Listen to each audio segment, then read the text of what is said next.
In recent weeks, the Indian government has been speculating and indeed accusing Muslims in India of being the main reason why the coronavirus has spread in that country. Now, this is in many ways a continuation of anti-Muslim sentiment that we have been witnessing largely through media reports and first-hand accounts in India under the Modi regime. The most recent accusation that Muslims are the main reason why the coronavirus is spreading has to do with a single gathering in New Delhi that was allegedly organized by the Tablighi Jamaat in a mosque in the Nizamuddin neighborhood of New Delhi. Once the media got going with this narrative that Muslims were to blame for the spread of COVID-19, there was really little that could be done. We're increasingly seeing in 2020 and in recent years, once an accusation or a claim hits social media or the news, really the verdict is delivered by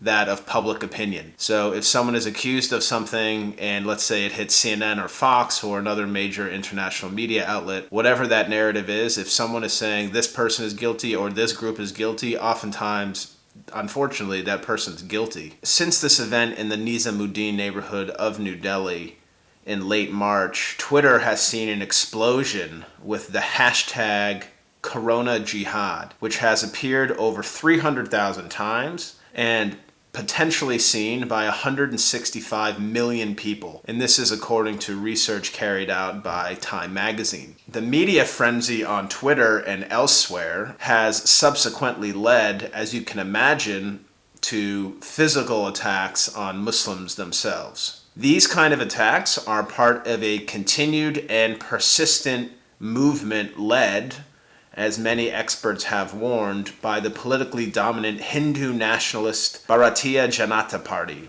or popularly known as the BJP. The BJP has consistently launched attacks on Muslims, most of which depict them as a disease to Indian society that must be rid of or cured in order to kind of cleanse the Indian state.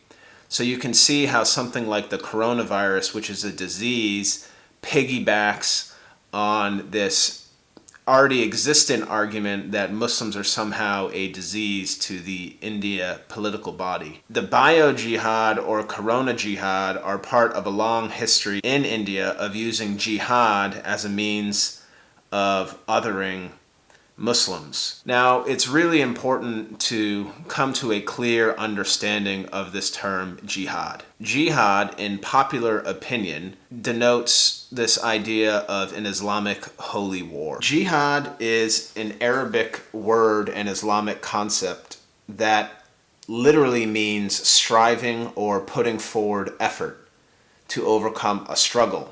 And this struggle could be something with the ego, the body, or a larger societal conflict like inequality, corruption, or war. So jihad does not mean holy war. In fact, the Islamic tradition does not have any notion of holy war in the literal sense. The actual word for war in Arabic is not jihad, but qital. The Quran and Hadith also use the Arabic word harb to denote war. Prophet Muhammad also made it clear that this kind of internal struggle with the ego or the self is the greater jihad, and the lesser jihad is that of war.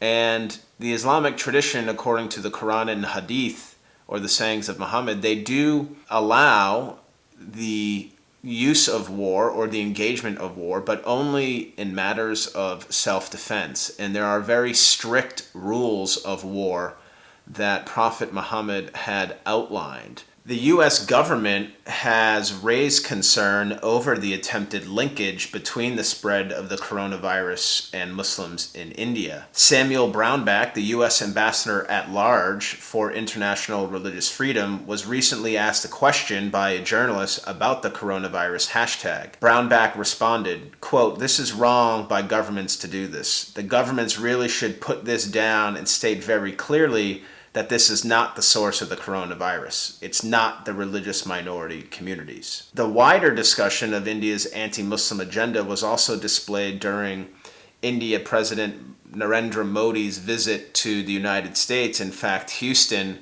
last year in 2019, in which he appeared alongside Donald Trump. Amnesty International was a harsh critic of this love fest between Modi and Trump. Amnesty stated in its own press release, "Anti-Muslim sentiment permeates the policies of both U.S. and Indian leaders. For decades, the U.S.-India relationship was anchored by claims of shared values of human rights and human dignity. Now, those shared values are discrimination, bigotry, and hostility towards refugees and asylum seekers." So what we're seeing here again is the use of propaganda by the Indian government to demonize and to other the massive Muslim minority within its borders. And it's really unfair even to depict this idea that Muslims are to blame for the spread of the coronavirus, even if this one community in New Delhi is largely responsible for it. You can't blame an entire group of people, millions of people, based on the actions of a few members of that community. So the questions for this video: the first, what should Twitter do about monitoring the Corona Jihad hashtag on Twitter? Number two, how should the U.S. government handle diplomatic relations with countries that deliberately use propaganda and hate speech towards their religious minority populations for political gain? What should our government do? And third, the term jihad, as noted, literally means to struggle and to strive. In your own religious affiliation, is there a similar concept to this term? And if you're not religious, how do you relate, if at all, to this notion of jihad? There you have it, 3 questions. As always, happy to receive your feedback. You can leave comments in the comment section below. You can DM me privately, and then we can go from there. I hope you're jihading in light of this coronavirus. The struggle is real. Take care.